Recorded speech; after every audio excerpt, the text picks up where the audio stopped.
and you may actually create more bad guys than you take off the street. Joining us now from Atlanta, David Tafuri, an international lawyer and former State Department official. David just returned from a trip to northern Iraq and one of the military bases near the front lines.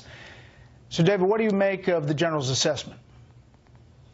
Well, General Petraeus is very knowledgeable about Iraq, and particularly about Mosul. Remember, he was not just the commanding general in Iraq in 07 and 08 when I happened to serve there with the State Department, but also he was the general in charge of northern Iraq right after the 2003 invasion. So he was responsible for pacifying Mosul. He knows how hard it is to do that and to contend with the different groups inside Mosul and how hard it is to fight door to door inside Mosul. What perhaps you didn't get a sense of from your excellent interview with him is how high the stakes are in Iraq. I just returned from Iraq for the first time after many visits. I saw all the different groups there putting aside their differences, at least temporarily, to work together to try and take back Mosul. That means the Iraqi army, the Shiite militias, the Sunni Arab militias, which are an important part of this because many of them are from Mosul or towns surrounding Mosul, and they really have to show the population in Mosul that they're not just being liberated by Shiite Arabs.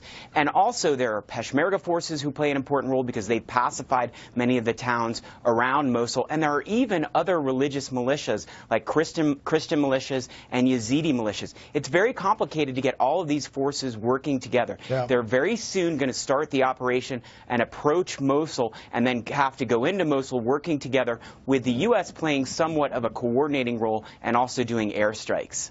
Quickly, Dave, there was criticism of the U.S. Supporting the Kurds at the beginning. Now the president sent in another 500 troops today. Is the U.S. doing enough to back up those Iraqi forces?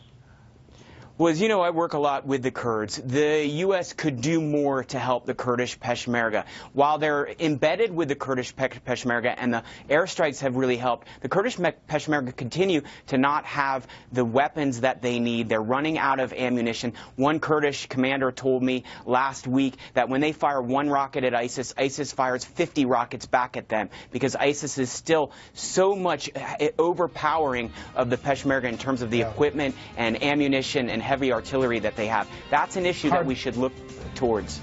Hard to believe still today. David, thank you.